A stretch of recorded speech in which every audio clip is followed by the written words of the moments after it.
Hello, Guru Nation. Welcome back to a very special episode. Why is it special? Because this thing's been going around GDPR. We're going to get into what that means.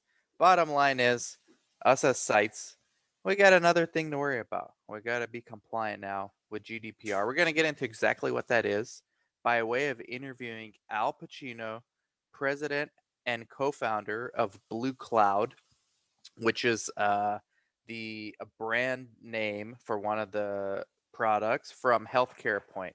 And Al's got a tremendous background in this space. First of all, he's born in Bogota, Colombia. Shout out to Latinos in clinical research. Got to get that plug in there.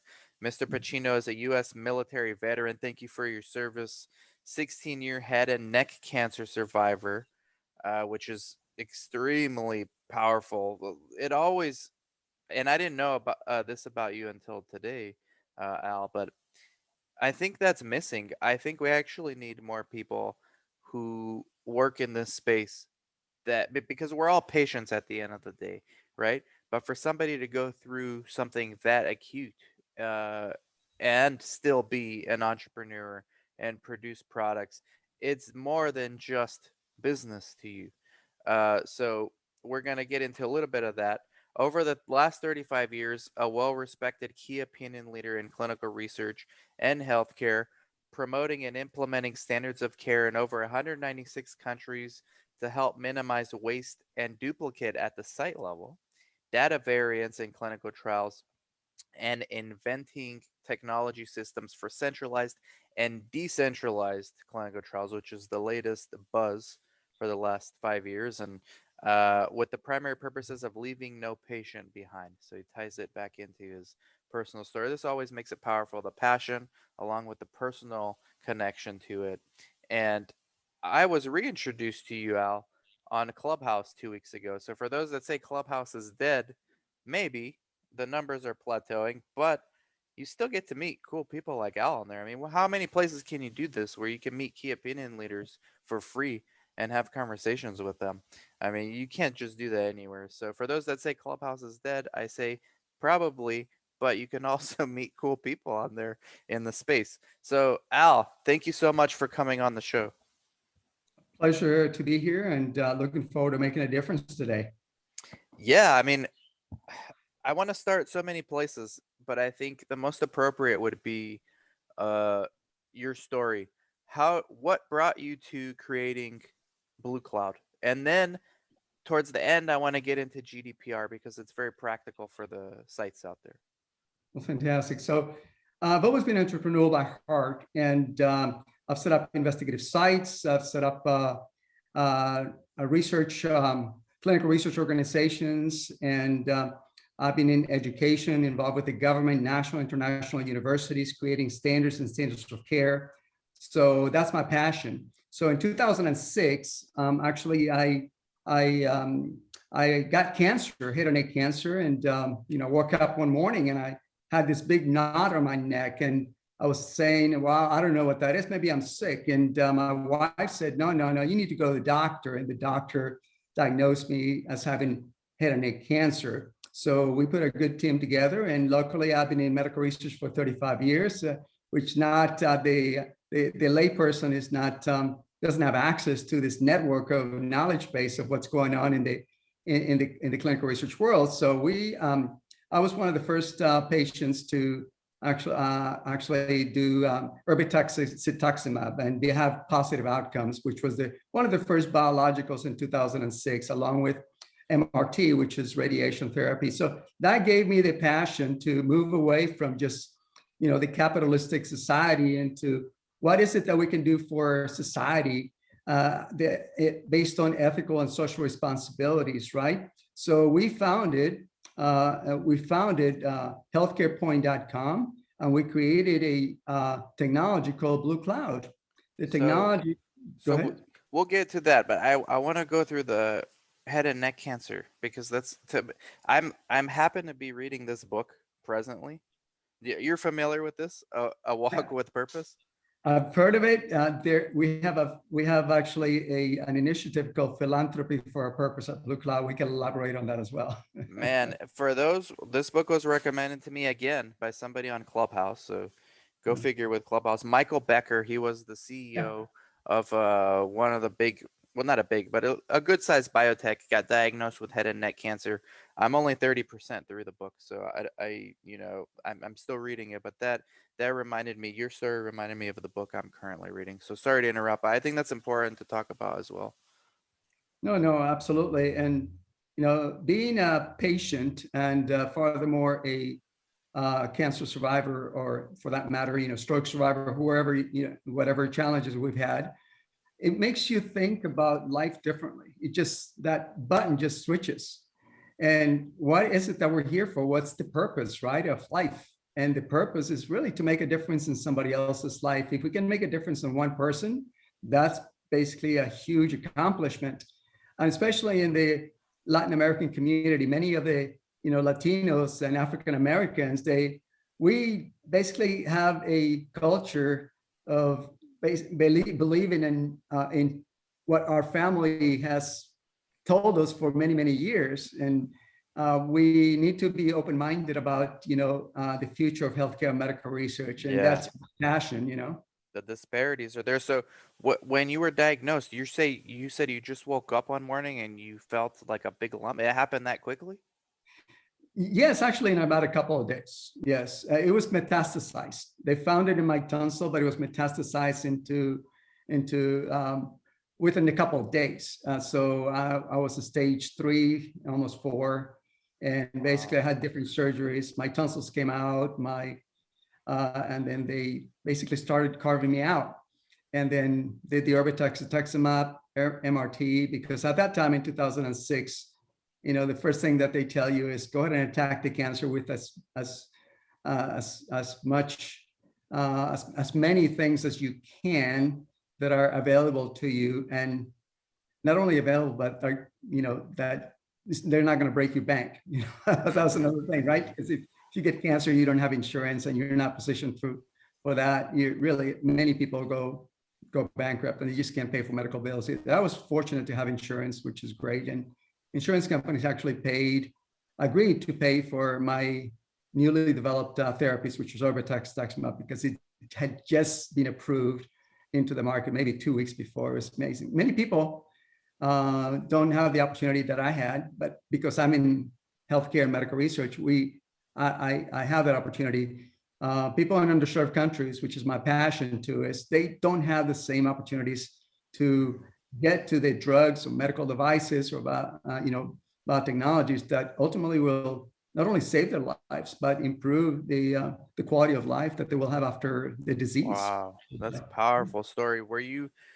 Did you get the experimental treatment, or you said it was just approved like literally a few weeks before you took it? Yeah, so actually this was in 2006. So I've been in medical research back since 89 after the military. I did phase 1 studies. I'm a biologist by trade. That's my background. So I love science and I love proof of science. And so I knew that clinical research was there in 2006. I worked for a company, one of the first CROs back in 89, called Pharmacodynamics Research. So I've been involved in phase 1, 2, and 3 studies. And all of a sudden, since 1989, and all of a sudden, in 2006, I got cancer. So I was able to say, okay, this is the best drug that is going to help me, and it just got approved. So I was lucky to have that opportunity, which, by the way, if somebody in Bogota or Argentina or Africa, they don't have that opportunity. They don't have those opportunities. So how can we make sure that those people have the opportunities? We just got to modernize the world of healthcare and medical research, and we got to educate the culture and incentivize the establishment to change by modernizing it. So you really think BlueCloud can do this? Can bridge this gap of, I don't know if it's inequality, but disparities, right? You think it can do that? Is doing it. Yes, we're in 196 countries.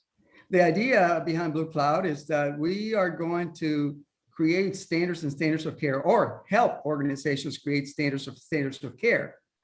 So I'll give you an example. Back in 2002, the National Institutes of Health came up with um, a, uh, a scale called the NIH stroke scale. So they were funding all these clinical trials and they were failing, right? Because people in New York were trained differently than people in California, the people in Texas. And that creates what is very, very important when you recruit patients. And if I'm recruiting a patient, if a nurse is recruiting a patient for a clinical trial in New York and you train differently because the training is not standardized, and you're training for every clinical trial, for every sponsor, every CRO, for this training that's 2 hours long, there's no time to get the patient. So that was our flagship. We said, well, if we standardize the way we train and certify people in the United States on the NIH stroke scale, then we have a centralized bank to where sponsors and CROs can come in and find out whether or not they've been trained, and it'll be accepted as a standard throughout the industry. And it will minimize, at the time, it will minimize the amount of redundant training and educational activities that investigative sites have to have. And the sites can just, in 1 year, can do as many clinical trials with as many sponsors, as many CROs, as many universities as they want.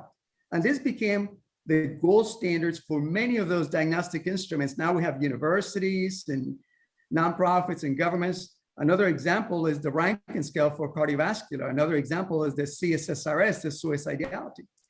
Because those scales came out of the research industry. Now they're in the mainstream of healthcare, right? Yeah. So they always come from the research component because you have to have a proof of concept, you have to have fantastic outcomes and so on. But the redundancy of training and educational activities has been minimized tremendously in the past 15 years because all these different diagnostic instruments that you need to screen patients into a trial in clinical research, you need to screen patients for healthcare so they can get paid by insurance companies, has shrunk dramatically because you only have one standard accepted by the whole industry. And that's actually how we're subsidizing BlueCloud and BlueCloud technologies.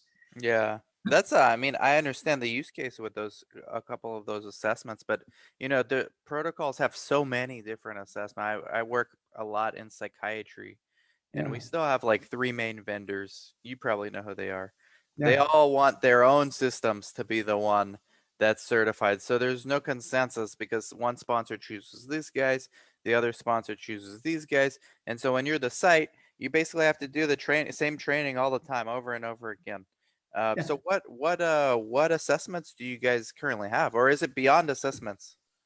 It's beyond assessments. And that segues into how your question and how we are using BlueCloud to modernize the world of healthcare medical research while minimizing the work that the investigative sites have to have, while also minimizing the risk associated with investigative sites paying for all these technologies and systems like HR management systems, e-learning management systems, GDPR and privacy wallets. That's another thing. We give all of our technologies away for free.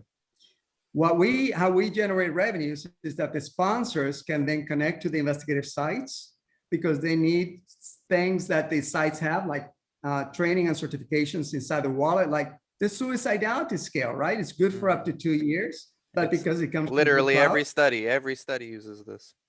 exactly. And the suicidality scale is good for 2 years for any study. Before, every study we need to have the suicidality scale, and the same thing repeating over and over again. Same thing that the NIH stroke scale, the Rankin, and so on. That's just one out of thousands of things that can go into the GDPR or privacy wallet, which we'll talk about how that's going to influence tremendously the growth of the investigative sites, especially in underserved countries, especially for Latino and Asians and African American communities.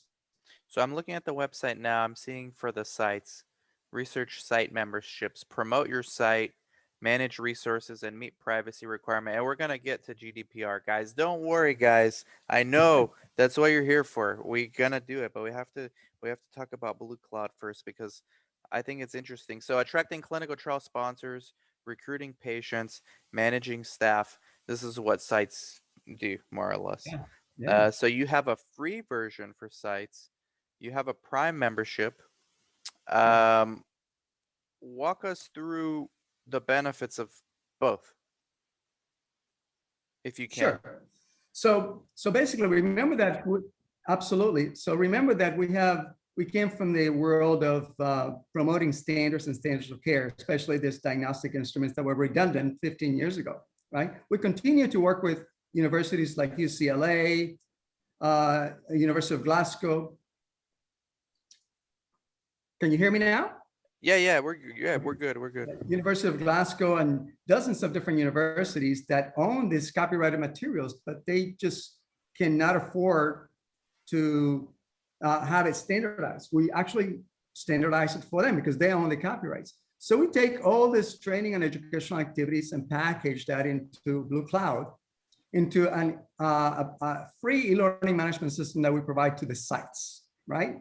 And then with that free learning management system, you have a directory of educational activities all the way from GCPs that are accepted throughout the industry, including Transcelerate, all the way from scales, the suicidality scale. It's part of the BlueCloud system. So we have the e-learning management system with educational activities free of charge to investigative sites. So when your staff members come in and train and certified on this already established and approved training and educational activities by the industry, where do you park those certificates? You got to park them inside a wallet. That wallet in BlueCloud is called a General Data Protection Regulation, or GDPR wallet, where all the information is kept, and it's auditable by the regulatory agencies, and it's auditable by the sponsors, because the sites have to be in compliance, maintaining all the information up to date of their employees.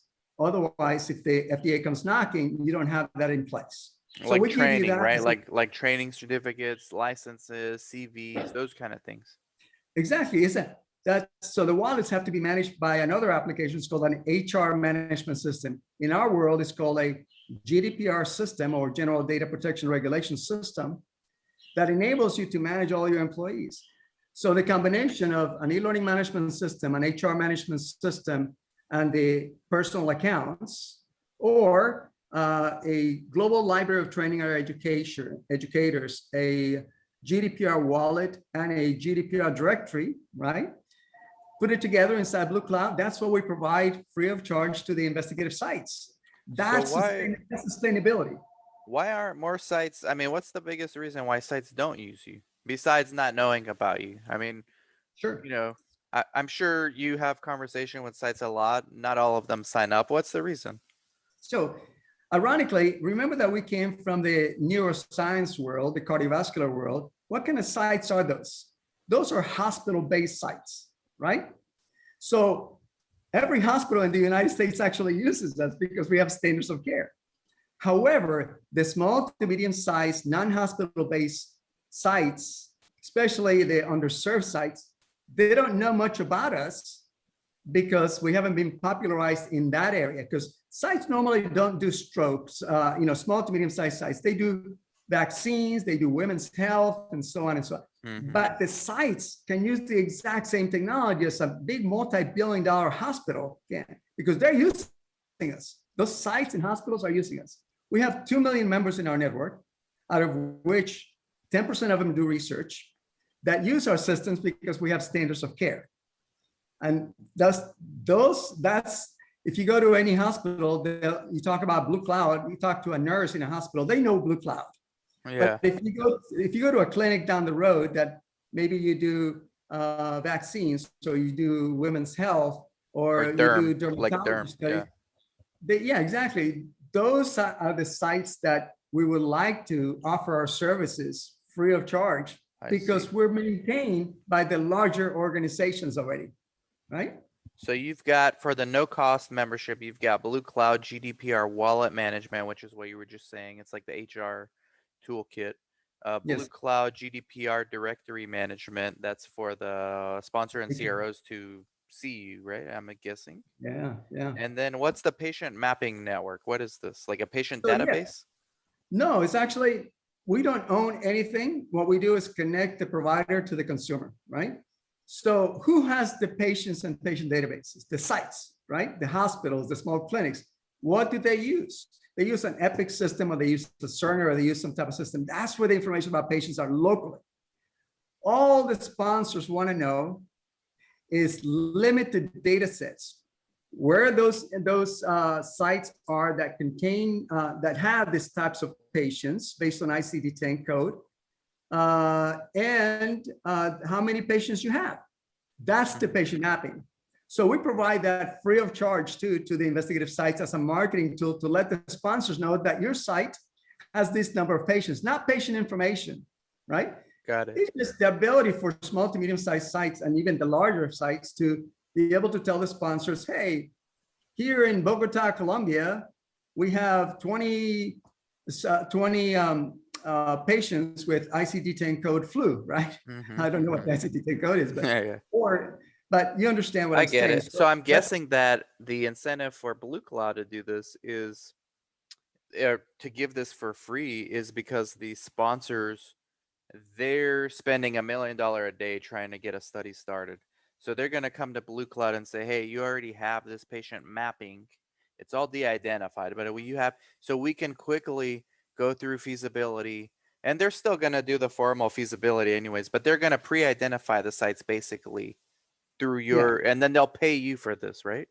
They pay us for connections. So really, there are three reasons, three ways that the sponsors are interested in screening sites for a study. First, make sure that people are competent, right? At the investigator side, the PI, sub-PI, study coordinator, that you have your standards in place. You've been trained and certified in the suicidality scale, and that you also have the SOPs in place, standard operating procedures, right? Because you have to train your staff members. That's one thing. Make sure that the staffs are competent. Second, make sure that you have the right patients. We don't care that the patient's information. We just care that you have 20 flu patients done, right? And if they want to, if they want to go directly to the sites to then go deeper into the EMR, that's up to the sponsor on the site. I gotcha. Yeah. All right. So I'm trying to get practical here from my, I have a site. I'm going to start a new site actually in 2 months in Arizona. Does this work with like Practice Fusion or whatever my doctor's using, my PI or the nurse practitioner? Will it work with their EMRs? Yes. So basically, we don't touch the EMRs. We give you the software for you to tell the BlueCloud mapping how many patients you have based on ICD-10 code, and that's it. I see. That's all we need. So no matter what EMR your site uses, with the BlueCloud, I just do it in the cloud, and it will map my network for me and for pharma. And it depends how advanced you are. Normally, we'll give you the tools for you to just enter the patient population, and that's it. Okay. And then the second, if you don't have advanced knowledge base of APIs and things. Second, there's an Excel spreadsheet that you can download and just put in the patient population, and that's it. And then upload it into your BlueCloud patient mapping system, and it populates. I see. Third thing. So you export from your current, whatever CSV file or whatever into the BlueCloud system. Yes. And the third and most efficient thing, and this is for multi-million-dollar companies, they just simply want to connect their patient populations from their EMR into BlueCloud, because it's just a number. It's just a patient population, and that's what the sponsors want. They just, the sponsors go to you and say, hey, we're running this clinical trial that we need 500 oncology patients, right? Do you have them? You say, yes. Well, where's the proof, right? They have to dig deeper. So instead of them coming to you and spending all the time and resources, use the BlueCloud patient mapping, click on one click, click on the ICD-10 code, and you can actually see all the patients around the world from all these different sites. Now they got to go direct, if they're interested in that geographical area based on an inclusion-exclusion criteria, which includes geographical location, they just simply click on who is this investigative site. Then it has all the information. Now they can go directly to the investigative site, and then they can go deeper into patient information, which we don't get involved with. It's just the patient mapping, and that's it. It's a number. You're just facilitating the data to be accessible. Yeah, the patient number, and that's it. Just Hmm. what's the patient population in a specific geographical area? And if you are interested, go directly to the site. Hmm. It's a knowledge-based tool between the sponsor that bridges the sponsor and the site, because the site wants to tell the sponsor, hey, I have 500 of these types of patients, but the sponsor doesn't know. So you have a middle piece, this electronic tool that says, hey, at this site, we have 500 patients. Okay, that's Yes. great. Well, let's talk about it. Then we don't get involved after that. Okay.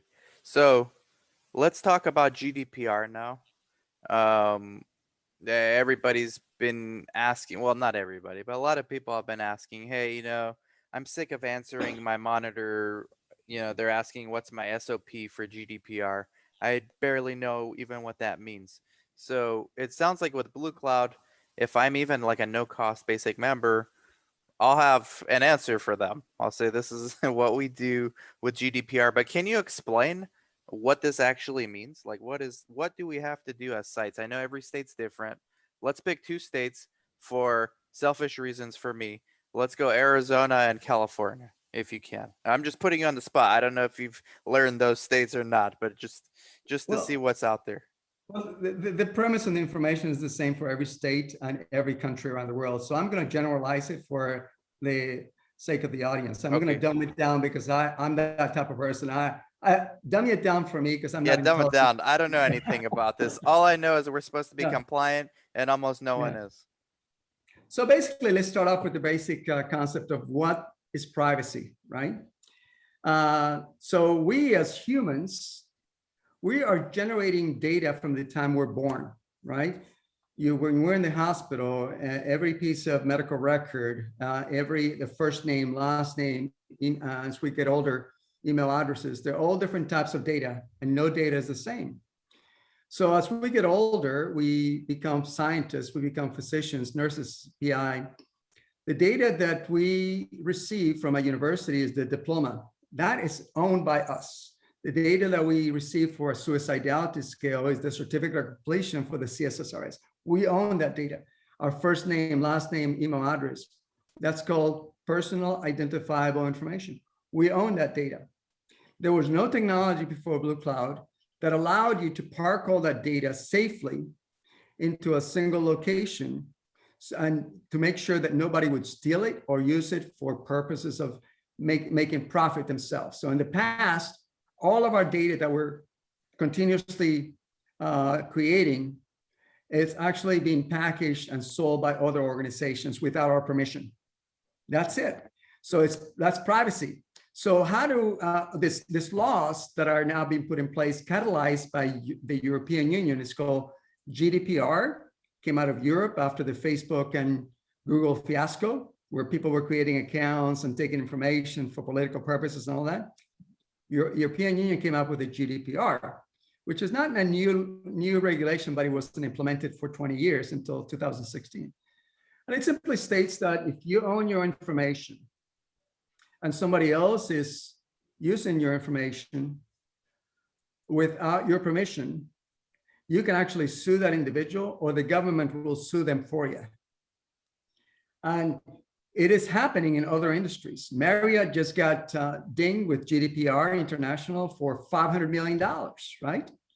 CVS, a couple of days ago, the pharmacy, they basically had a fiasco where the first name, last name, and email address got a leak, and somebody else got that information. Well, that first name, last name, email address is a part of the personal identifiable information that we own. And we didn't give permission to these organizations to profit from it and or share that information without our permission. That's basically what privacy is all about, that we continue to own our own information, and we should profit from it, right? So the GDPR wallets is a safe place for an individual to park their information. And as soon as as we get older, that GDPR wallet gets bigger and bigger and bigger, right? That has value in clinical research to the sponsors, the Medtronic, the Boston Scientifics, the AstraZenecas, the Pfizers, right? So how do you profit from it? So that GDPR wallet you're able now to connect directly to the sponsors for site screening and site feasibility purposes. The sponsors actually pay you in return by making sure that you get assigned a clinical trial, but electronically without you even knowing, right? Because everything is electronic.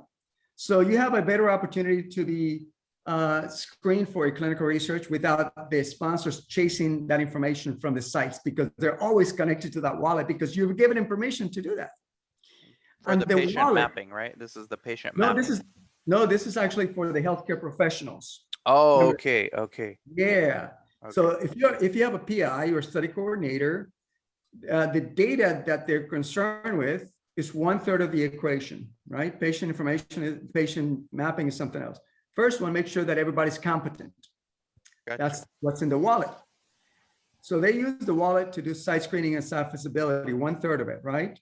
And then because we connect them to, we give them the option to connect. We give the sites the option to connect to the sponsors. Then they're always going to be connected to the actual source. It's not a copy. The wallet is not a copy. It's the actual source now. It's one source that can be connected to hundreds of different types of organizations if I want to share that information with them. That's it. So, and then that eliminates redundancy at the sites because there's no more copies. There's no more uploading into the silos every 6 months. There's no training and retraining and sort of recertifying on things. All that is eliminated by just taking ownership of the information as a PI, sub-PI, study coordinator, a rater, because you own your information. So if you're a rater for this suicidality scale, I'm saying, because that's somewhat you're familiar with, and you have it in your wallet, you can connect them to AstraZeneca, you can connect them to Pfizer, connect Medtronic, and so on. Even the trainers, because it's a standard, ProPhase, and all those different organizations, right? Mm-hmm. Because we have we have the standards. It's basically the actual source. So to make it practical for the site, so what the whole fuss over GDPR, because you're right, it's not that complicated the way you just explained it. But what's all the fuss about? Because let's go back to before technology. HR was just keeping Yeah. things in books, right? There was no such thing as GDPR. The employer was expected to make sure that that doesn't leak, that copies don't get out, that if you're gonna destroy it, you shred it properly. You don't just throw it in the trash. I mean, Mhm. so now with electronic systems, is this all that GDPR actually is? Like for electronic systems, you gotta have the same level of compliance, or That's just half of it. The second half is that when you own your information, you would own it in the wallet in this case, and you're connected to an organization. There's a connection between the two, sharing information between each other. The second half of the equation is that by law, because I own my information, I own my wallet, I have the right to cease and assist that connection for them to get my information. I So see. if I don't want to share that information anymore with a Pfizer, I can just either remove my information, which is in contrast with what the FDA wants to do, but I can remove my information and no longer share that with them. So you're saying if you were an employee for Pfizer, like a CRA, Yeah. and you want to sever ties with Pfizer because you're working for someone else now, you have the right as the employee to say, Pfizer, you no longer get access to any of my stuff. Try, and you can just do it in one click. But they have files, don't they have files? I mean, Those no are matter what you those do, are, those are copies, not the source. not the source. So with the source, you mean anything updated? That's Any, right. I see. Yeah, the GDPR wallet, because you own it, you should maintain that updated, all the updated records in that source. That at any time I you can see. connect to whoever you want to connect with. Once So you sever the then, ties, they have copies. They don't have the actual source. the wallet, GDPR wallet from BlueCloud, for example, could be on an individual level, not an organization level, right? Yeah. So there's a third component of that. Also, not only you maintain and park your information that you're able to connect to somebody who's going to give you business, whether it's a site or a CRA or whoever it is. The second thing is that you're going to be able to sever ties, and you have the right to do that because that's law. Well, by the way, that's whether it's GDPR or Texas privacy law or California privacy laws, or Washington, it doesn't matter. They all work the same. They just have little tiny changes in the laws every state, but the law is the same as I described today. I see. So So it's not even real GDPR. I was just under the assumption that it's mainly for consumers, but in the setting in the context of research, it's mainly for the employees to protect their data. It's not really like HIPAA is what oversees the patient's data. We're used to this, right? Is GDPR, I guess, the easy way to explain it, the employee version of HIPAA for patients? the GDPR, there are different types of data that we as humans create. Medical records is one type of data. Healthcare professional records, competencies, resumes is a different data. Our every time we use the keyboard, Google's collecting that information. We're creating that data for Google. There's Right. all kinds of different data. No data is the same. What we at BlueCloud are interested in is the data of the competencies of the healthcare professionals that allow them to put the information in a source, which is the GDPR wallet, which then allows them to connect to organizations for site screening and site visibility purposes, and allow them to sever ties at any time that they wish. The third component of it is that you can park as much as you want into the GDPR wallet, but who's actually going to authenticate the validity of that wallet? So that's where the GDPR directories for sites is, because by law, you have to verify the information inside those wallets. And we do that on paper anyway, or in silos. So we have a patent on the ability for a third party to verify the information that's in the wallet. And the third party verifier is the site manager.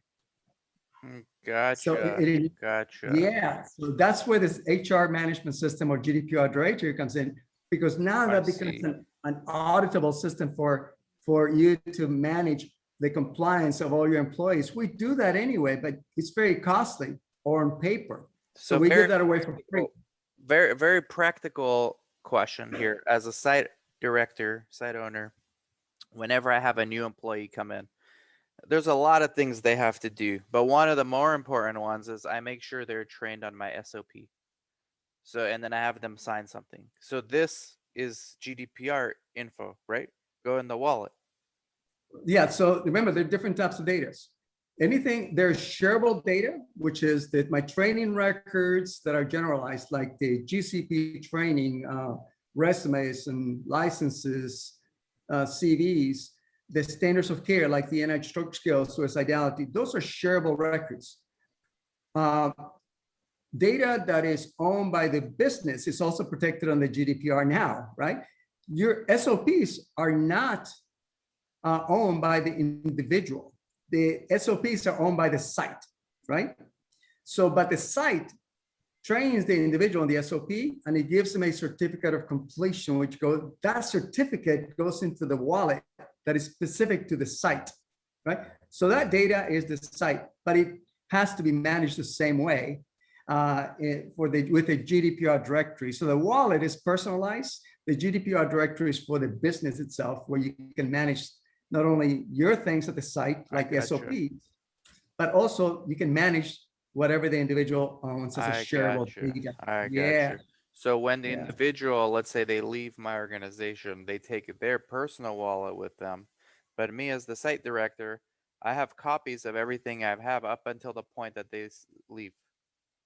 That is correct, yes. Plus you keep all your SOPs because those are intellectual property of the site. Yes, yes. Well, thank you for making this clear. I mean, sorry for the dumb questions, but I think a lot of people have these questions.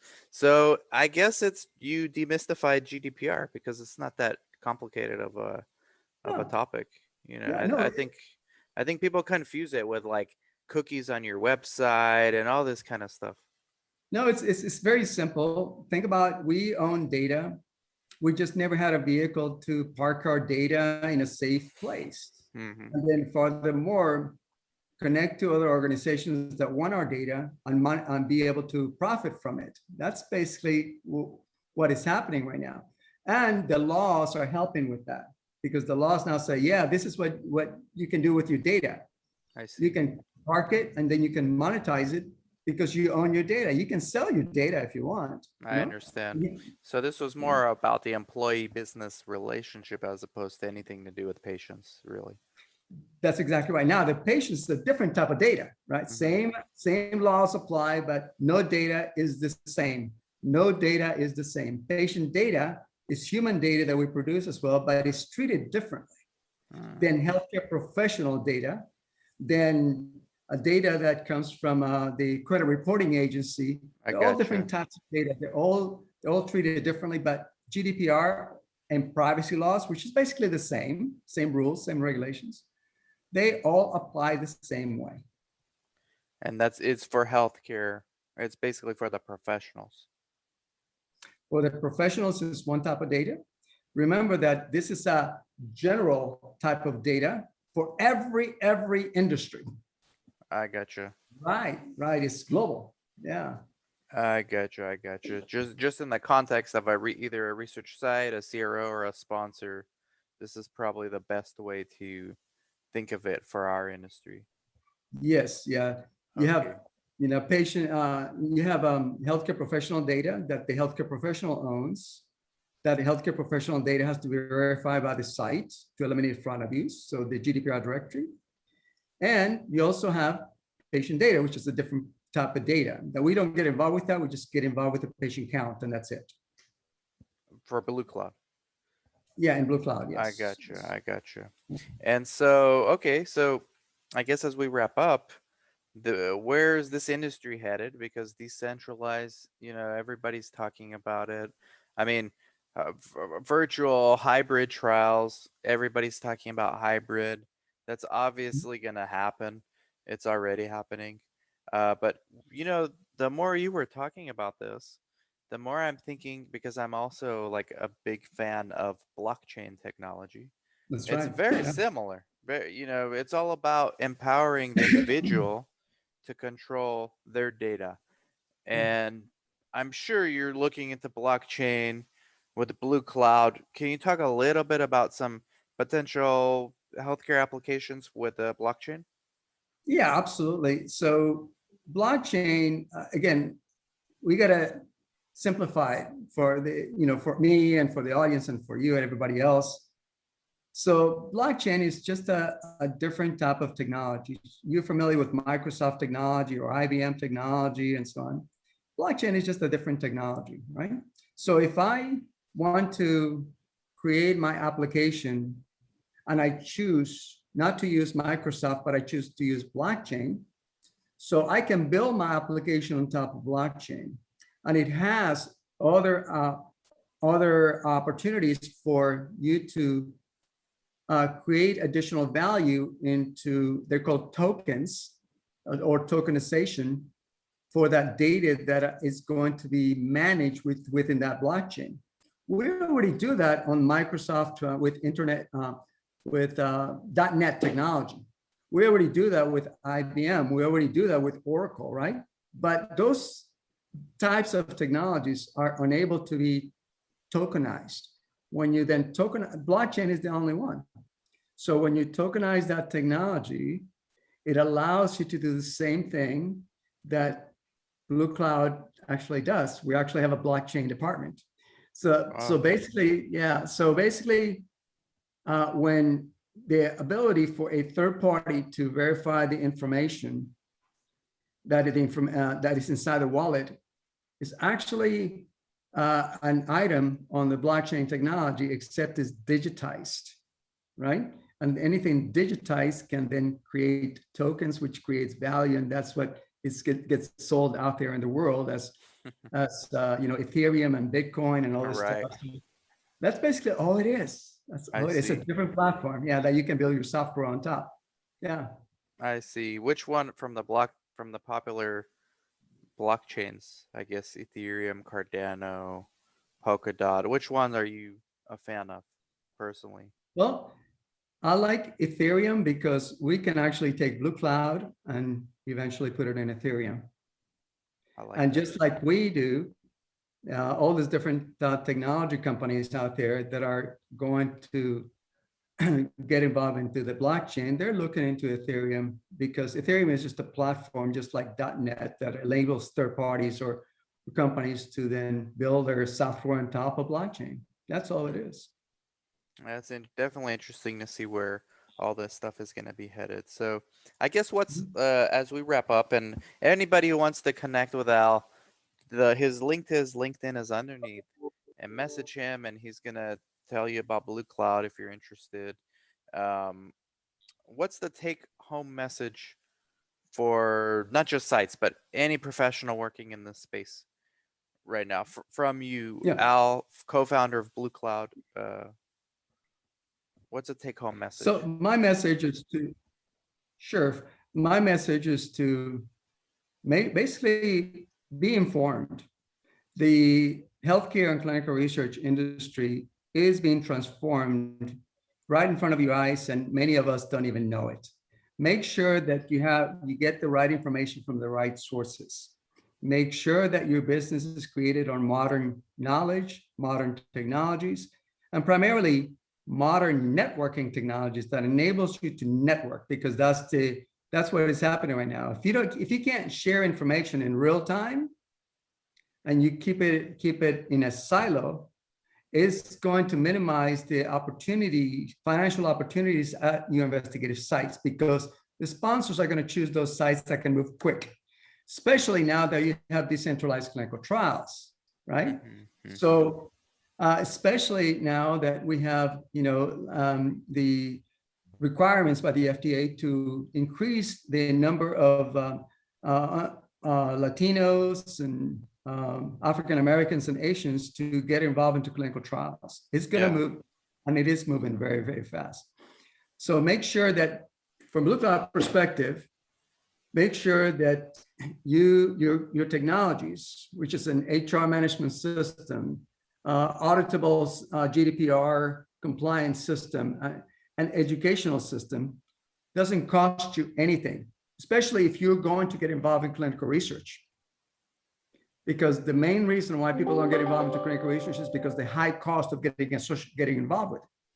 So by providing those technologies at BlueCloud, it minimizes the risk associated with getting involved into clinical trials.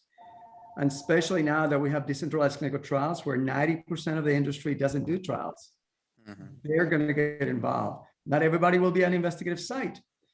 And also the knowledge, we're doing this with hospitals, the knowledge base that has to be improved at the hospitals for all the healthcare professionals, nurses and physicians and first responders, on educating them on what clinical research is. Because how in the world are you going to promote to your patients research as a care option if you yourself as a healthcare professional don't even know what that is? Right. So our job is to educate the culture and incentivize establishment to change by minimizing the financial risk associated with getting involved into trials. And So that's what what's we do. so what would be your response to the sites? I'm not sure if you were in the clubhouse where somebody joined and they were a site owner and they said something like, "Well, we prefer not to use any of this. We prefer to go paper everything." And you know what? I'm not picking on this person because that's a representative of a lot of people in the industry. Sure. What's your message to them? Like, is it, hey, don't get left behind, basically, because this is going to happen whether you're on board or not? Or what's your message to them? Well, I think the primary reason why people are fearful of moving from paper to electronics is because of the cost associated with it and the risk associated with it. There are many other reasons why. Maybe they just love to move paper from one place to another, right? There are many, many different reasons. However, because that's their job. However, we as humans, we tend to look at what we're going to be losing versus what we're going to be gaining by modernizing the way we do business, right? So believe me, electronics, you're not going to be losing your job. You're not going to be losing this way of doing business. You're just going to make it better. You're going to make it more efficient. You're not going to lose your job. You still need to press the buttons. right? Mm-hmm. But it makes the industry much more efficient. So Yeah. not don't worry about losing your job. Don't worry about the sites losing business, but just modernize the way you do business. The decent sites are prime for decentralized clinical trials because you can do trials three different ways. You can still have the patient come into the office, or you can send your nurse or your physician or your first responder to the patient's home, and or you can also do telemedicine in between. Three ways to do clinical research. If you modernize the way you do research in that blended solution, on site, telemedicine, and at the patient's location, the sites are going to be there. But you got to change the way we think about doing clinical trials. And by the way, that's what the FDA is pushing: decentralized clinical trials, because then you get more patients, then you get more Latinos into clinical research, and then Right. you get more people being involved in clinical trials. I guess that's a great answer, and we can end this with a quote from Wayne Gretzky, which I use all the time. Don't go to where the puck is, go to where it's going to be. And this is exactly what this is, in my opinion. I don't like this technology. Who likes this? As a business owner, once you get your profits set up and your system built, the last thing you want to do is mess with it if it works, right? So I understand the frustration and the pain point, but you know what? At the end of the day, change is gonna happen with or without you. That's the way. That's why I wanted to do this podcast, to learn myself about GDPR. And quite honestly, at the end of this, I mean, we don't have a GDPR solution. I'm thinking, why not sign up one or two of my sites for the free BlueCloud and see what happens? I mean, uh, I Yeah. don't see anything inherently wrong with that strategy. And I think I want to thank you for coming on and educating us, because no one's doing this for free, and I really appreciate it. And I think a lot of people appreciate the fact that you just helped to demystify uh, something with a lot of like fog around it. So thank you, Al. Thank you for the opportunity. And the main reason why we do this, because if you become a patient or a patient survivor, it makes you think differently. It Hmm. really changes the way you want to do things in the world. You still have to pay your bills. That's not, you still got to pay. With this capitalistic world, you got to make money as a business, but we got to do it intelligently and making sure we have the latest modern education with Yeah, us. yeah. Well, anyone that wants more info, um, again, Al's LinkedIn is underneath the video, and if you're listening on the podcast, in the show notes, that's the first place you should go. Connect with him there. Once you're on his LinkedIn, you can talk to him. He answers back. You can connect with him if you're not connected, and then you can check out his profile and click on the websites and everything there.